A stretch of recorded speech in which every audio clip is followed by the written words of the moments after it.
nandito ulit tayo sa Cheeky Monkey. Siyempre, habang nandito tayo, yun, manalangin tayo. Kasi hanggang ngayon maulan pa rin sa Luzon, di ba? Yung sa Pampanga, baha pa rin. At sa iba, yung cloudy, na mapag, maulan. So, month of August is talagang maulan, di ba? May typhoon. I hope na nasa mabuti kayong kalagayan at maalis na ang typhoon, no? Mas layong habagat niya dahil yun nga yung nangyari sa ating sa Baguio, yung landslide, diba? Sad to, diba? Sad yun na nakitang ganon. It's very hard, especially OFW din yung mother, no? Feel natin sila as bilang OFW. It's sad yung walang bahay, walang mga mahal sa buhay. It's very sad. So, makipag-isa po tayo. Let's pray because prayer is a powerful and effective. Ito ang pinaka-the best natin na kumapit tayo sa ating Panginoon no matter what, because God is a God who is in control and He can do miracle. He can control for all. So, manalangin po tayo.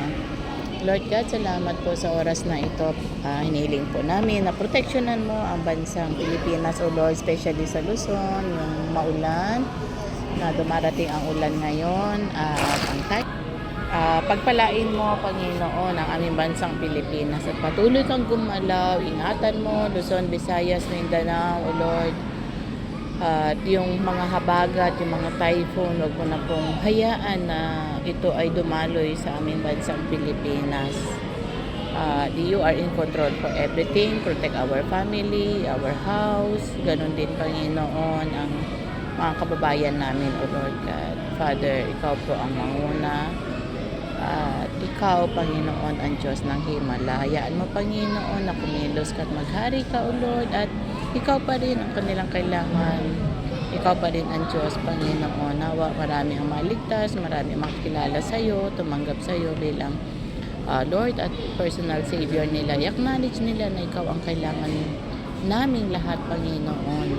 Ang tagapagligtas namin, dakilang Diyos. Kaya salamat po, dinadalangin namin na provide mo din ang mga pagkain, O Lord God.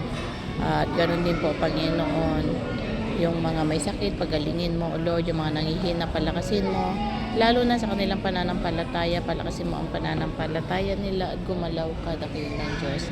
Maghari ka sa kanila at Ikaw po, Panginoon, ang maitaas, O Lord God. Salamat, Panginoon. I-bless mo lahat din ng mga kapastoran, O Lord God, at mga manggagawa na go on sila sa mga ministry nila na Ikaw pa rin ang Diyos na kailangan nila. Ikaw pa rin ang Diyos na nagpapatnubay, nagpo-provide ay yung pag-iingat, O Lord God. Salamat, Panginoon, at patuloy mo silang ingatan. Kinukomit po namin ang lahat ng ito, O Lord, because the Philippines is for Christ. May your mercy, O Lord, be upon us all, O Lord God. At ganon din po, Panginoon, yung mga hanap buhay, pananim, O Lord.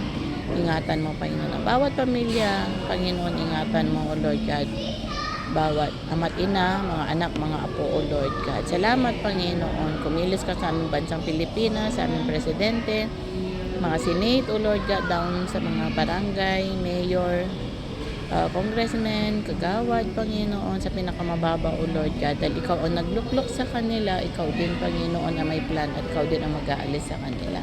Salamat po. Ito po aming hihiling sa pangalan ni Jesus. Amen and amen. So muli, shalom, shalom. May the Lord God bless you all. Prayer is a powerful and effective at maniwala lang po tayo. Bye for now.